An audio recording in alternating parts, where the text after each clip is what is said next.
ఏపీలో కాంగ్రెస్ పార్టీని దారుణంగా నాశనం చేశారు జగన్. తండ్రి వారసత్వంగా సీఎం పదవి ఇవ్వలేదన్న ఆగ్రహంతో సొంతంగా వైసీపీని ఏర్పాటు చేశారు. సరిగ్గా అదే సమయంలో రాష్ట్ర విభజన జరగడంతో కాంగ్రెస్ పార్టీకి ఇబ్బందికర పరిస్థితులు ఎదురయ్యాయి. దీంతో ఆ పార్టీ నేతలకు ప్రత్యామ్నాయంగా వైసీపీ కనిపించింది. కానీ కాంగ్రెస్ పార్టీలో ఉన్నతంగా స్వేచ్ఛ దక్కలేదు. అలాగని మరో ఛాన్స్ లేదు. అయితే ఇప్పుడు వైసీపీకి దారుణ ఓటమి ఎదురైంది. దీంతో వైసీపీలో ఉన్న నేతలతో పాటు క్యాడర్ ను వెనక్కి రప్పించేందుకు కాంగ్రెస్ పార్టీ వ్యూహాత్మకంగా అడుగులు వేస్తోంది. ఇందుకు వైఎస్ రాజశేఖర రెడ్డి జయంతిని అస్త్రంగా వాడుతోంది. ఈ రోజు వైఎస్ రాజశేఖర రెడ్డి జయంతి. కడప జిల్లా ఇడుపులపాయలో కుటుంబ సభ్యులు రాజశేఖర రెడ్డి సమాధి వద్ద నివాళులర్పించనున్నారు. అటు మాజీ సీఎం జగన్ తో పాటు వైసీపీ నేతలు, ఇటు షర్మిల నేతృత్వంలోని కాంగ్రెస్ పార్టీ శ్రేణులు నివాళులర్పించనున్నారు. అయితే విజయవాడలో కాంగ్రెస్ పార్టీ ఆధ్వర్యంలో జయంతి వేడుకలు ఘనంగా నిర్వహించేందుకు ఏర్పాట్లు చేశారు. ఈ సమావేశానికి కర్ణాటకతో పాటు తెలంగాణ రాష్ట్ర ముఖ్యమంత్రులు, మంత్రులు, కీలక నేతలు హాజరు కానున్నారు. కాంగ్రెస్ పార్టీకి దిశానిర్దేశం చేయనున్నారు. ముఖ్యంగా వైసీపీలో ఉన్న కాంగ్రెస్ క్యాడర్ ను తిరిగి రప్పించేందుకు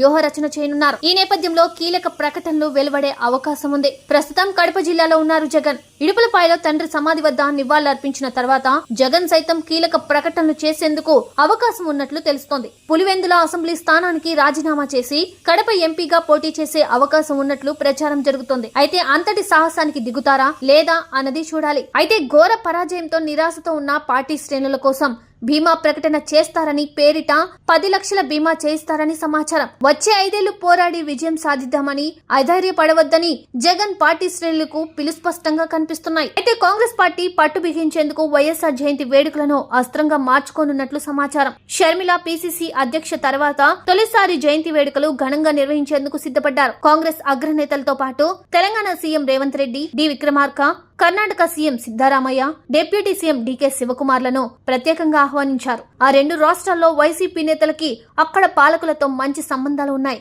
ప్రస్తుతం వైసీపీకి ఓటమి ఎదుర్కోవడంతో కాంగ్రెస్ పార్టీ శ్రేణులు భవిష్యత్తుపై బెంగతో తరుణంలో కాంగ్రెస్ అగ్ర నాయకత్వానికి దించితే వైసీపీ నుండి భారీగా చేరికలు పెరిగే అవకాశం ఉన్నట్లు తెలుస్తోంది. మొత్తానికైతే తెలంగాణ శ్రేణులను అడ్డం పెట్టుకుని షర్మిల ద్వారా ఆడుతున్న గేమ్ చేంజర్ గా నిలుస్తుందని కాంగ్రెస్ అగ్ర నాయకత్వం అంచనా వేస్తోంది. అవి ఏం చూడాలి.